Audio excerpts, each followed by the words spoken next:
त्याला निरोप असतो त्यावेळेला असं तरतूद पाहिजे की आपल्या मृत्यूनंतर शिवाजी महाराजांचं आपण नाव घेतो, APJ अब्दुल कलाम असतील, डॉक्टर बाबासाहेब आंबेडकर असतील, महात्मा फुले असतील, शाहू महाराज असतील, सावित्रीबाई फुले असतील, यांचं नाव युगानयुगे कायमस्वरूपी चालत राहणार आहे.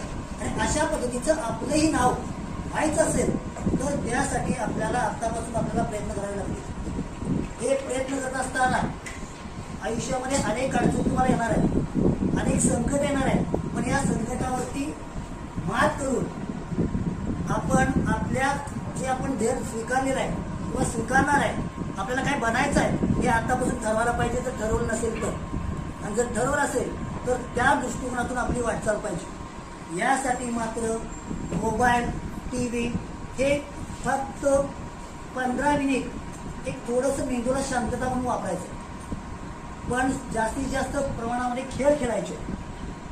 आता खेळ कशाने खेळायचे?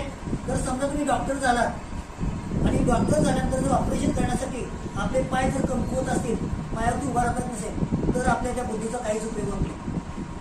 म्हणून आपलं शरीर सौष्ठव व्यवस्थित पाहिजे. जे बाहेरचे खाद्यपदार्थ आहेत ते पदार्थ टाळून जेवढे आपल्या घरामध्ये पदार्थ बनतील, भाकरी, चपाती, हे सगळे पदार्थ आपण खायला पाहिजे. त्यामध्ये कारला असेल, कडू आहे म्हणून कोणतीही भाजी नाकारायची नाही.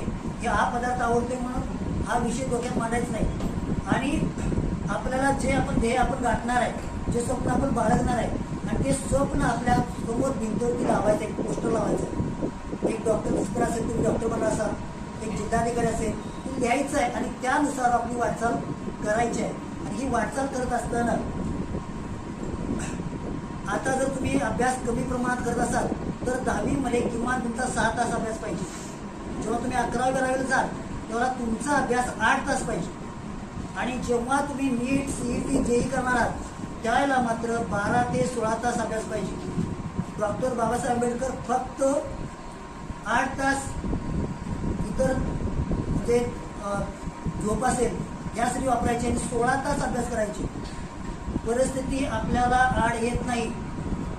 कागलचा MJ गावचा मुलगा, बिरू नाव त्याचं, तो UPSC मध्ये 591 नंबर जे रँकिंगमध्ये आला आणि तो आता अधिकारी बनणार आहे. एक मेंढपाळाचा मुलगा परीक्षा दिल्यानंतर सुद्धा तो मेंढपाळ म्हणजे मेंढ्या राखत होता, असाच फोटो त्याचा पेपरला आला. आपण आपल्या आयुष्यामध्ये आपलं नाव व्यवस्थित होण्यासाठी जे इतर विद्यार्थ्यांनी मैत्री करायची, पण कोणाशी? जो अभ्यास करतोय, जो काहीतरी भविष्यामध्ये बनणार आहे आणि त्यासाठी त्याची वाटचाल आहे. समजा पिक्चरला जातोय किंवा दंगा करतोय, मोबाईलवरती गेम खेळतोय, अशा विद्यार्थ्याशी मैत्री करा.